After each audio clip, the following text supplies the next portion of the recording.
Today I wanted to talk about white privilege.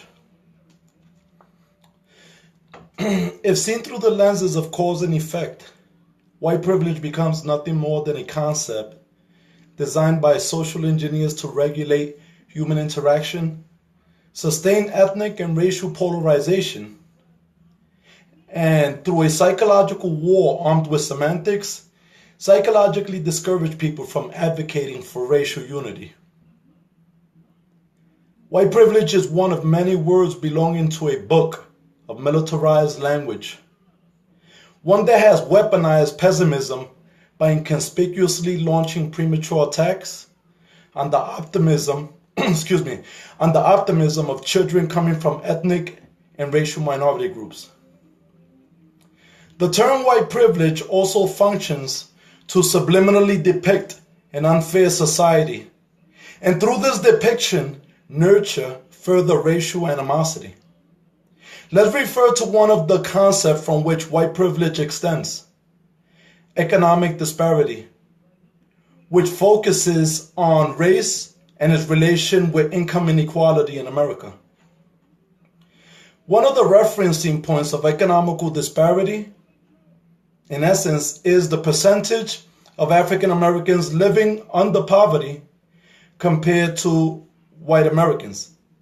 It then omits relevant yet politically incorrect information from its investigations, such as the ratio of dropouts to high school graduates within the African American community and the high percentage of pre-adolescent pregnancies in the African American community compared to white Americans.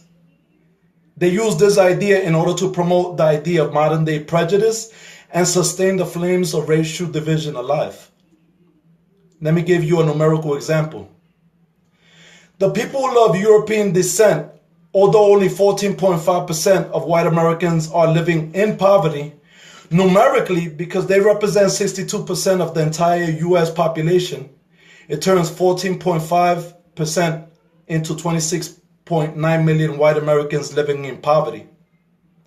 Now, compared to 45.8% of African Americans living in poverty, because they only represent 12.2% of the entire US population, the actual number of African Americans living in poverty is 17.5 million.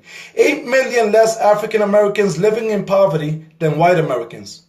Now, knowing this, we can draw the conclusion that even if by percentage the disparity appears big, numerically, there are 9 million more people of white descent living in poverty in America than African Americans.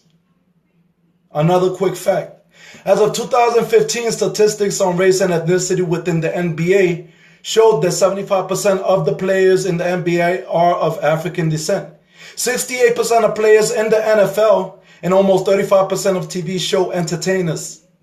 Mathematically, if you use those numbers of African Americans in the US and you compare those numbers with the percentage of African Americans in the above mentioned field, and you use the same mainstream notions that mathematically govern economic disparity, you realize that, like systemic or structural racism, these concepts are just constructs that were created to psychologically manipulate you and creates and sustains racial division, not concepts fabricated to highlight, address, or resolve America's social or political concerns.